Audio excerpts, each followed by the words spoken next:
అయోధ్యలో ఒక అతను ఉండేవాడు. సో తను చాలా బద్ధకంగా ఉన్నాడనమాట, చాలా లేజీ.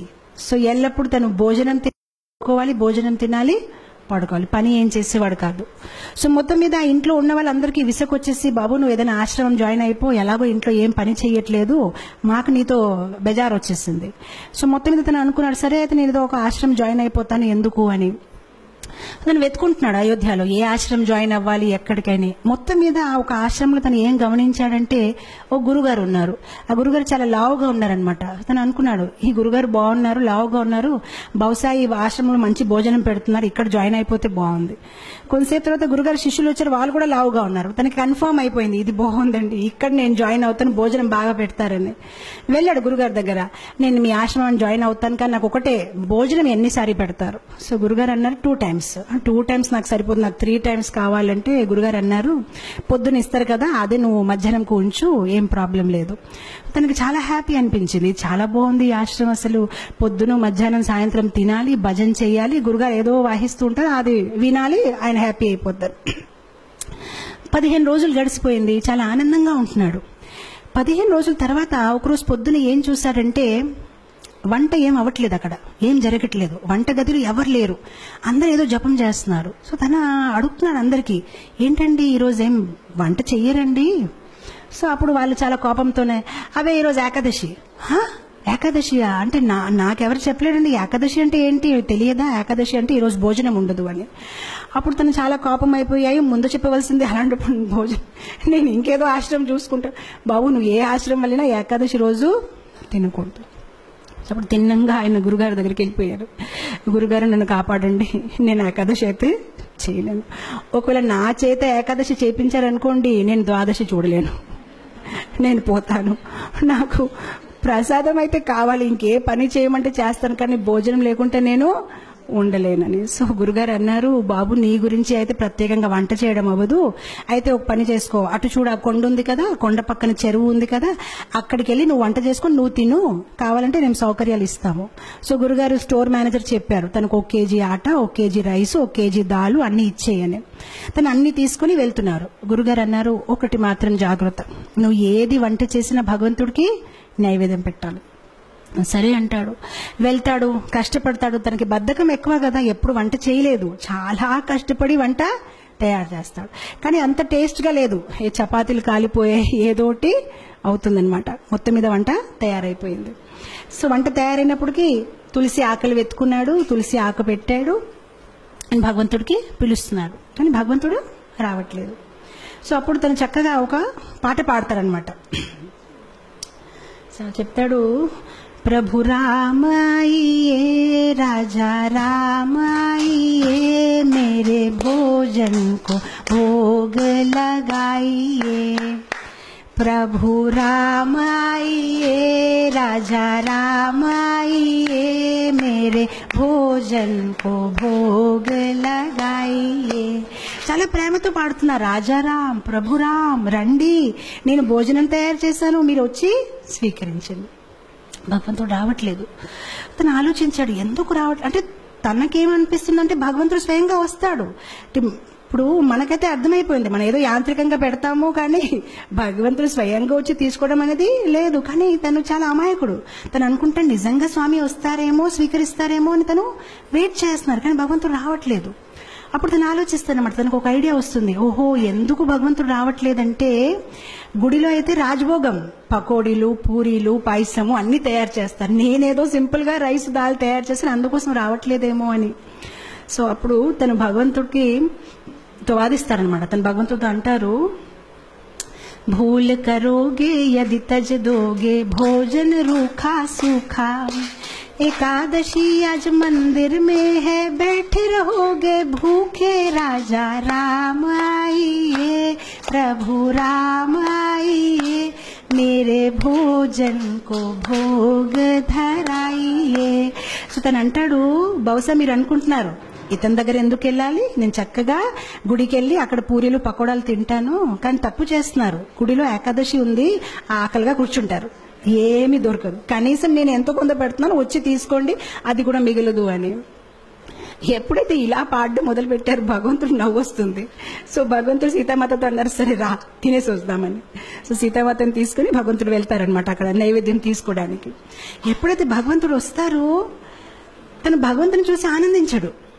తను సీతామాత వైపు చూసి ప్రసాదం వైపు చూస్తాడు, సీతామాత వైపు చూసి ప్రసాదం వైపు చూస్తాడు. తను ఆలోచిస్తాడు, నేను ఒక్కరిని పిలిస్తే ఇద్దరు వచ్చేసారేంటి. సో ప్రసాదం వైపు సీతామాత, ప్రసాదం అప్పుడు శ్రీరాముడు అడుగుతారనమాట, ఏ నీకు ఆనందంగా లేదు? ఆనందంగానే ఉందండి, రండి కూర్చోండి అంటాడనమాట. మనసులో ఆలోచిస్తారనమాట, ఒక్కరిని పిలిస్తే ఇద్దరు వచ్చారు, సరిపోదేమో భోజనము, నాకు వీళ్ళు ఏకాదశి చేపించే ఉంటారేమో ఈరోజు అని. సో మొత్తం మీద భోజనం పెడతారు, వాళ్ళిద్దరు తింటారు, హ్యాపీగా వెళ్ళిపోతారు, తిని ఏకాదశి చేసుకుంటారు, ఎందుకంటే ఇంకేం మిగిలేదు. ఇంకో 15 రోజులు గడిచిపోతాయి, మళ్ళీ ఏకాదశి వస్తుంది. ఈసారి తన గురుగారికి చెప్తాడనమాట, గురుగారు 1 కేజీ ఆట సరిపోవట్లేదు, 2 భగవాన్లు వస్తున్నారు, మీరు 1 భగవాన్ 2 వస్తున్నారు, ఇంకా కొంచెం ఇవ్వండి. గురుగారు అనుకుంటారు, తిని కొంచెం లావుగా ఉన్నాడు కదా, భోజనం ఎక్కువ కావాలి, ఏం మాట్లాడుతున్నారు ఏంటో, సరే తీసుకువెళ్ళి ఇంకా కొంచెం ఆట, ఇంకా కొంచెం దాల్ అంటారు. ఈసారి తీసుకువెళ్తాడు, చక్కగా వంట చేస్తాడు, తులసి ఆకులు పెడతాడు, మళ్ళీ స్టార్ట్ చేస్తాడు. ఈసారి భజన్ మార్చేస్తాడు, రాజా రామ ఆయియే సీతా రామ ఆయియే మేరే భోజన్ కో భోగ ధరాయియే. ఈసారి ఇద్దరిని పిలిచాడు, రాజారామ రండి, సీతారామ రండి. భగవంతుడు ప్రత్యక్షం అయిపోతారు. కానీ ఈసారి లక్ష్మణ్ని తీసుకొస్తారు. సో భగవంతుడు అంటారు, నీకు ఆనందంగా లేదా? మేము వచ్చేసామంటే ఆనందంగానే ఉందండి, కానీ లక్ష్మణ్ వైపు చూస్తారు, ప్రసాదం వైపు చూస్తారు, లక్ష్మణ్ వైపు చూస్తారు. ఇద్దరిని పిలిస్తే 3 వచ్చారు. ఈసారి కూడా నా ఏకాదశి అయిపోయింది, నాకేం మిగలదు అని. అయితే రండి కూర్చోండి భోజనం పెడతానని భోజనం పెడతారు, భగవంతుడు తింటారు, వెళ్ళిపోతారు. తను అనుకుంటారు, సరే అయితే నెక్స్ట్ టైం నుంచి 3 పీపుల్. మళ్ళీ వెళ్తారు గురుగారి దగ్గర, గురుగారు కొంచెం ఇది సరిపోవట్లేదు. సరే గురుగారు ఒప్పుకుంటారు, సరే ఇవ్వండి, మేబీ సాయంత్రం పూట మళ్ళీ తింటాడేమో అని. ఈసారి మళ్ళీ పాటలు పాడడం, ఏకాదశి రోజు వెళ్ళాడు, వంట చేశాడు, తులసి పెట్టాడు. రాజా రామాయియే సీతారామాయియే లక్ష్మణ్ సాథ్ లాయియే మేరే భోజన్ కో భోగ్ ధరాయియే. వచ్చేస్తారు సీతారాం, లక్ష్మణ్ అండ్ హనుమాన్. ఇతను మళ్ళీ భోజనం వైపు చూస్తారు, హనుమాన్ వైపు చూస్తారు, భోజనం వైపు చూస్తారు, హనుమాన్ వైపు చూస్తారు. ఇదేం పద్ధతి కాదు, ఒక్కరు పిలిస్తే ఇద్దరు, ఇద్దరు పిలిస్తే ముగ్గురు, ముగ్గురు పిలిస్తే 4. శ్రీరాముడు మళ్ళీ అడుగుతారు, నీకు సంతోషంగా లేదు? చాలా సంతోషంగా ఉంది, రండి కూర్చోండి అంటాడు, భోజనం పెడతారు. ఈసారి ఎప్పుడైతే సీతారాం ప్రసాదం అన్ని తినేసి వెళ్ళిపోతున్నారు, అప్పుడు తను అడుగుతాడు, ఏమంటే ఏం అనుకోకపోతే నెక్స్ట్ టైం ఎంతమంది వస్తారండి? మీరు ముందు నుంచి చెప్తే నేను కొంచెం, అంటే నాకు 4 ఏకాదశులు అయిపోయాయి, కనీసం నేను కొంచెం ఎక్కువ తెచ్చేస్తానంటే శ్రీరాముడు ఏం చెప్పరు, నవ్వుతూ వెళ్ళిపోతారనమాట. తను ఆలోచిస్తారు, సరే నేను ఏదో ఒకటి చెయ్యాలి, ఎందుకంటే కుటుంబ సహిత వచ్చేస్తున్నారని. మనం మ్యారేజ్ కార్డులో కూడా 1 పెడితే 1 వస్తారు, కానీ 2 ఇదేంటి ఇలా ఉందని. తర్వాత ఏకాదశి రోజు మళ్ళీ గురుగారు చెప్తారు, నాకు 10 కేజీ ఆటలు కావాలి, 10 కేజీ రైస్ కావాలి. గురుగారు అనుకుంటారు, ఇదేదో ప్రాబ్లం ఉంది, బహుశా తను అమ్మేస్తున్నాడేమో, ఎంత ఎవరు తినలేరు, తప్పకుండా అమ్మేస్తున్నాడు.